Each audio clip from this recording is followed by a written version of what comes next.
Going to start the meeting in a minute. Scott, you sound like you really needed that coffee. Oh, yeah, definitely. Okay, everybody, we have a bunch of people on the call and a lot of things to go through. So the first thing we're going to go through is update on the improvement initiatives. Then we're going to have an introduction of a new topic that's been proposed, a brief update on the organizational culture. I'm not sure if Lisa, if you wanted to say a few things on the workforce, anything new, we can certainly fit it into that slot. And just a really brief update on the WEF and WISE initiative. So, Scott, if you're, I'll be admitting if you can. Yeah, you want to put up the slides? Yes. Can you see? Oh, Slides are up. slide is up. Yeah. No. I can see him. Now it's Oh, Yeah. not now. Just add my 3 slides. Yeah. Yeah. Okay. Just So we're gonna the main primary time is going to be on today. Yeah, go back to the first one. Yeah. Can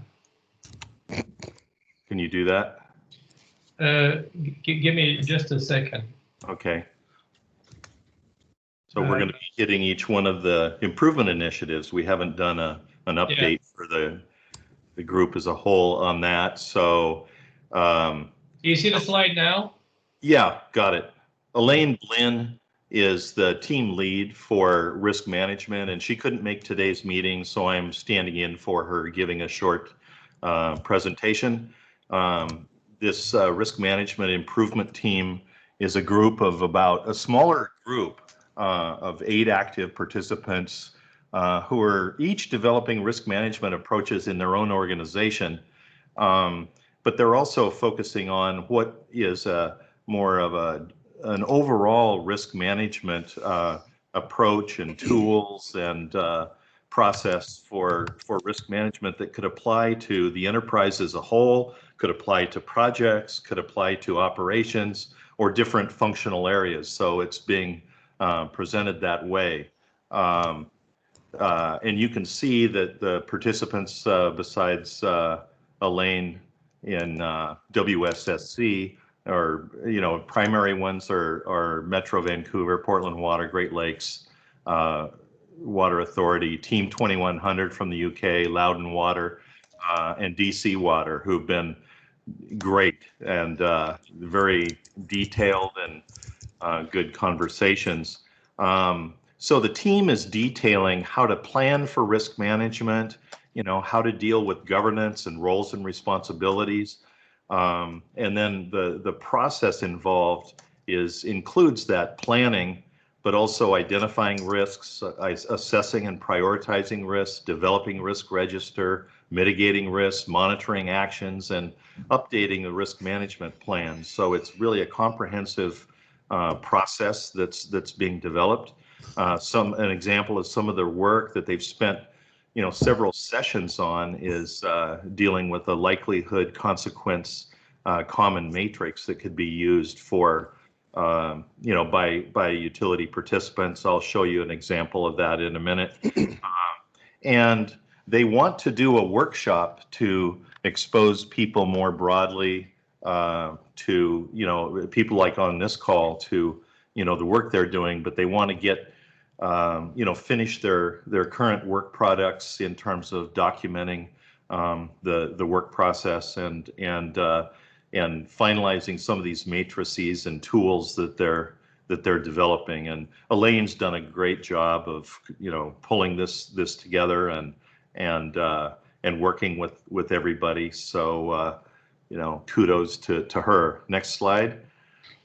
So one of the things, this is just an example of a consequence matrix that is actually, we spent a long meeting just updating all this. So, and Elaine was going to be getting that out, and we don't have it yet, but this is one of the earlier versions where the risk consequence matrix, some of you may have used this for asset management, for example, where you have impacts from very low to massive, and then criteria that are used to evaluate the different risks, including the cost, the schedule, reputation and public impact, health, safety, security, environment, and IT.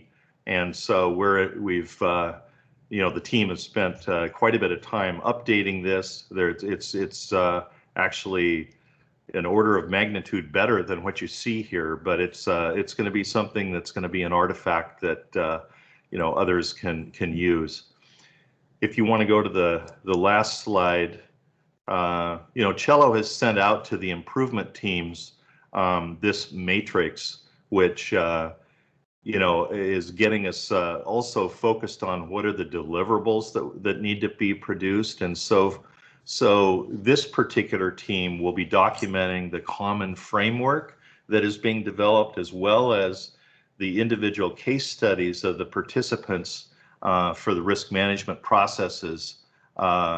Either have now or are improving. And so it's been a kind of a complementary, collaborative, integrated, process that we've used to develop this common framework. But each utility is different. They different levels of maturity. Some of them aren't as far along, for example, as WSSC is, where Elaine is the risk manager for the organization and has been pulling this together for her utility. But we're going to be this team is going to be completing both this filling out this matrix. I think you'll see some examples from the other team presentations as well. So that's just a brief summary of the risk management team. Cello? Yes.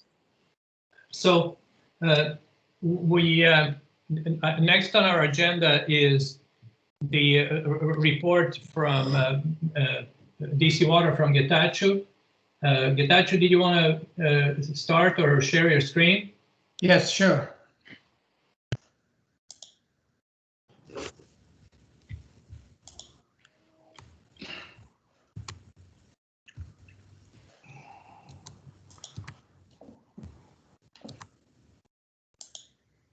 Can you see my screen? Yes. All right, thank you and good morning. The BC and CIP delivery team is led by me and Dan Ott of the presentation today. And then Dan, if you like to add, you can chime in anytime you like. So the BC CIP team has been meeting every other week. We have shared knowledge and experiences on focus areas. These meetings created opportunity for team members so that they share the status of their initiatives. And this presentation sparked conversations around business process model development and evaluation. This presentation also gave the group opportunity to provide help, support, and input to keep each of us moving forward with the improvement initiatives we have each selected. We found out that each utility is at different stage with the BC and CIP delivery process. Some are starting and some are relatively advanced. At these meetings, utilities shared. I think I should go to the. I'm referring to a different. Sorry, guys. So each utility at most, I think we have more than 10 utilities regularly participating in these discussions. And I think a lot of utilities, some of them are mentioned here, share their progress, including improvements initiative identified, which is the planning phase of the improvement initiative, what I've been doing in terms of getting us going. So we shared some of our initiatives in these meetings, And also, we also shared progresses, early wins on selected improvement initiative. We also shared challenges faced by utilities and the identification and planning and implementing improvement initiatives. And then also they brought ideas and then solicit for input, and they tried to tap into teams' knowledge and experience. Some of the utilities that did presentations and discussions and share their experiences are like Metro Vancouver. They presented their BCE process, a very good one. We learned a lot from that presentation. And also Loudon Water presented on water business case evaluations, draft process, describing how projects are initiated, prioritized, and which projects require a full BCE. So they are starting, but it looks like they are trending in the right direction. So there was a good discussion with them. King County also did a presentation on CIP development and long-range investment planning.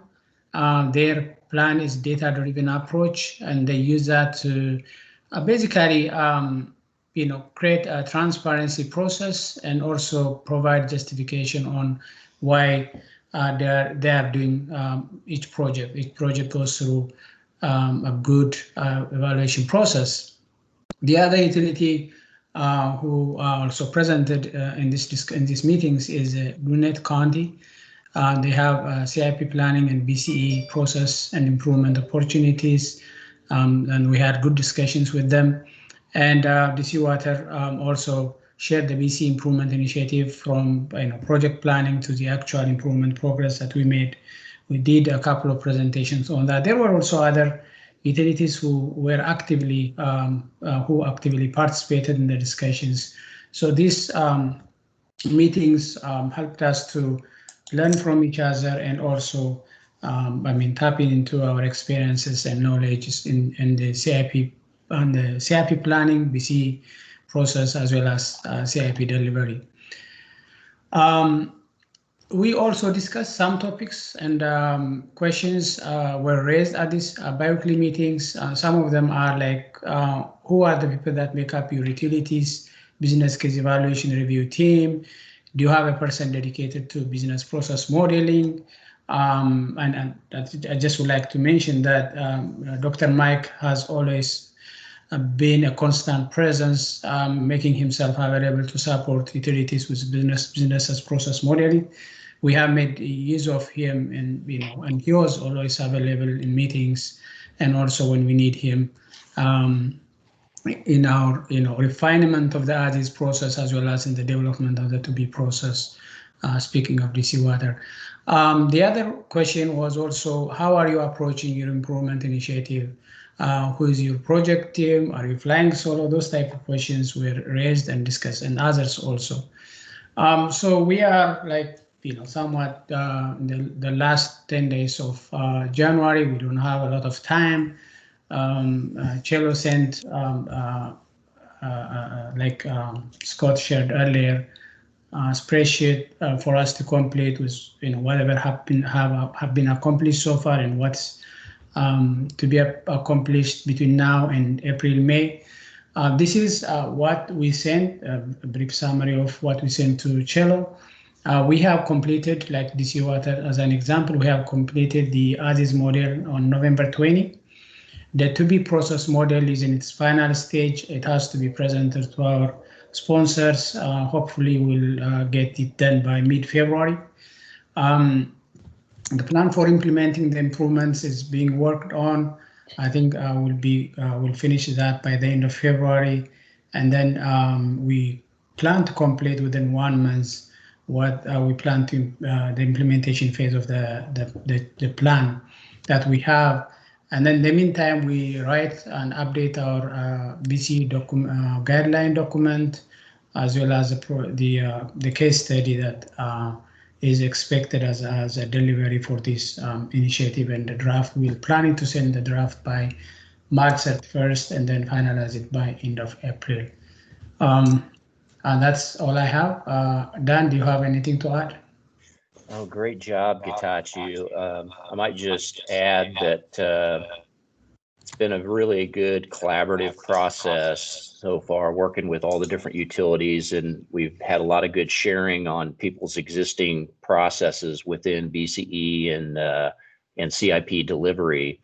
And I think each utility is part of the challenge of this is each utility is working on their own improvement initiative, and then we've been sharing across the board, and it's also been a great partnership with Dr. Mike and Cello and Scott, to help support us. And now as Scott mentioned, we're really trying to make sure we keep our eye on the ball here in terms of what we're trying to accomplish, and use the UAIM process to develop these business process models and then begin to implement, knowing that each utility is in a different place, and where they end up is going to be, it's going to be different, but everybody's going to have something to contribute in the end. And so, in a tangible way, Dr. Mike has a person he brought on board that's been reaching out to us, and we're scheduling meetings to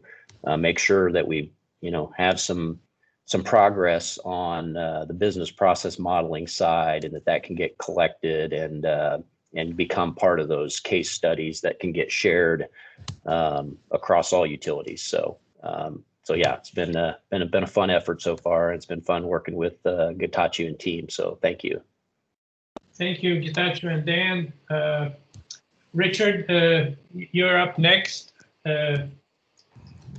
Did you want to share a screen? Yeah, no probs. Hi, everyone. Hope everyone's well. Yeah, jumping into just what we've been doing with the developing asset management plans. So our focus, certainly the last few months, has been around the digitalization or digitization of asset management plans. So the big workshop we held prior to the Christmas and New Year break was around that specifically. What did we look at? We looked at some of the transition challenges we'd have across our utilities and organizations if we were to go digital with YAMPs, and then sort of split out to look at what some of the benefits were, how they can help with engagement and support, right down to sort of field use. So just drilling down to some of these now, it was a good little session to identify the benefits. We looked both internally at our own utilities and organizations, and then expanded our thinking across the wider industry. Again, what that sort of helps with in terms of consistency. We heard reference to Mural being used last time we caught up a couple of weeks ago, and we found some good use from it as well. So the platform was really helpful in engaging with everyone, and it meant we could get through quite a fair bit in terms of questions and thoughts and brainstorming in a very short space of time. So that was some of the benefits that came out of that workshop. And then I've put this one up here because it was very interesting listening to Lisa Makeda and Alice last time out speaking about some of the organizational and people challenges, because we found that the digital amps sort of have their benefits in terms of engaging people who might otherwise feel less engaged when it comes to sort of the bigger picture with some of our work across our utilities. So there was some great information there. We've used our to be process that we looked at in year one as sort of the starting point for what developing our activities, which is why we went with the digital approach. But also we've got some other priorities that we've explored during that same workshop. So these were some of the voting results from that workshop prior to Christmas, and it was just validating where we were going to go next in terms of doing a bit of a deeper dive into some of the sub processes of that to be process. So you could see this one here was around life cycle modeling and life cycle costs for our asset portfolios. We had a little bit of response around asset criticality, and then also around visualization and data quality, and again how we can present asset information across our organizations and make it clear and communicable to everyone.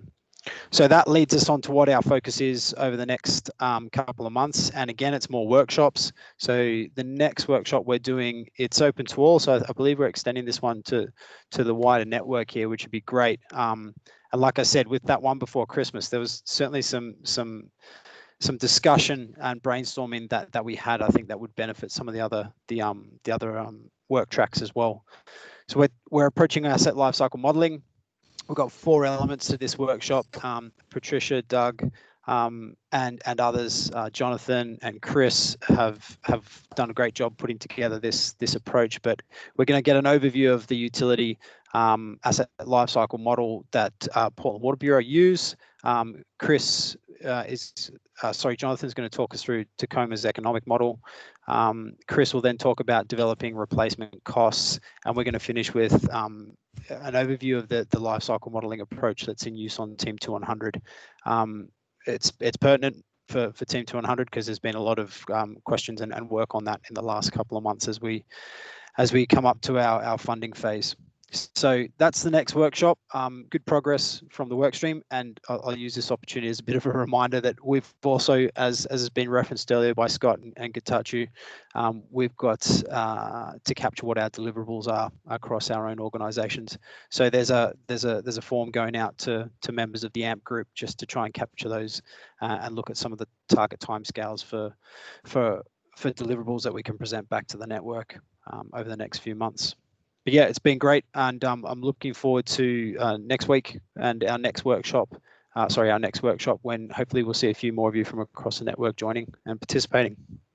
Thanks, Cello. Thank you. Thank you very much. Next up is John Norton from Great Lakes. John, the floor is yours. Awesome. Thank you very much for that. I'm John Norton. I'm the Director of Energy, Research, and Innovation for the Great Lakes Water Authority. We're there. We provide about 40% of the water and then 30% of the wastewater services for the state of Michigan. With me also is Eric Griffin. Eric is our Great Lakes Water Authority Energy Program Manager. What we're pitching today is a sneaky sales pitch to you guys. So unfortunately, you just got spammed.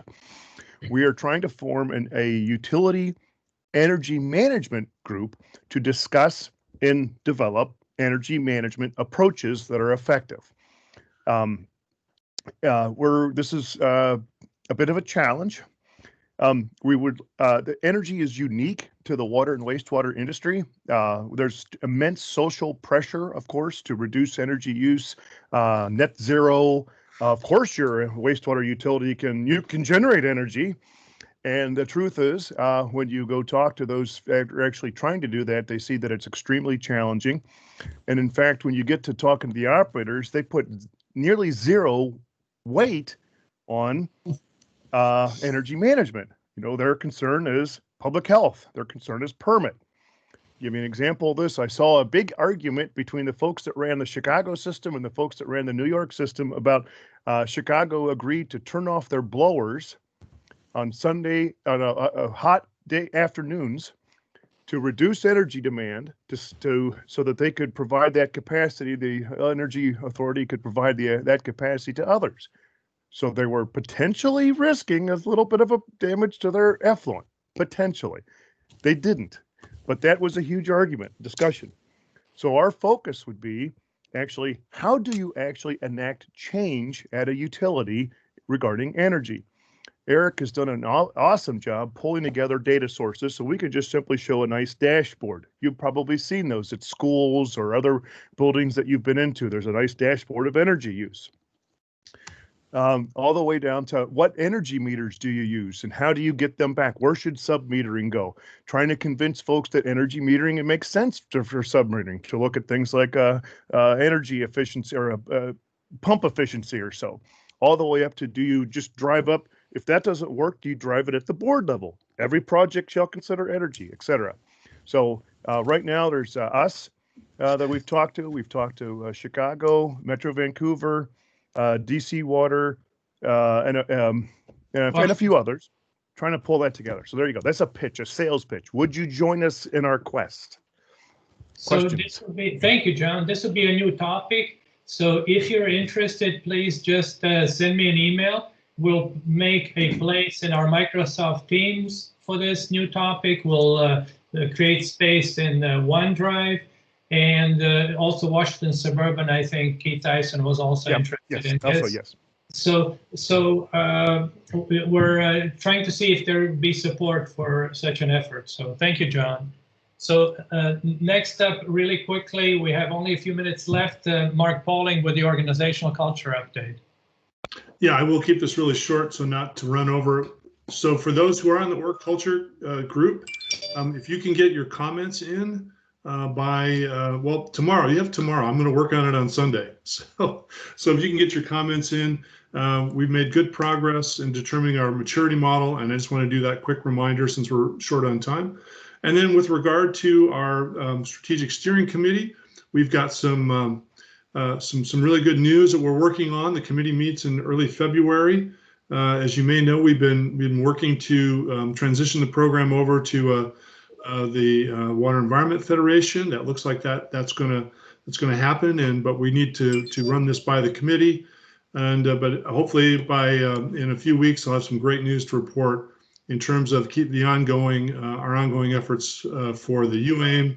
Now it may be renamed something else. So if you're wondering about what WISE means, because I can't tell you off the top of my head what it is, but maybe Cello can. So anyway, I just want to give you those 2 quick updates.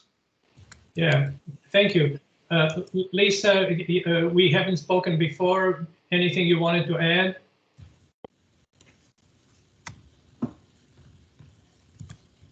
I do have a slide and a couple comments if people have time. Otherwise, we can. Sure. No. Yeah. Just put them up.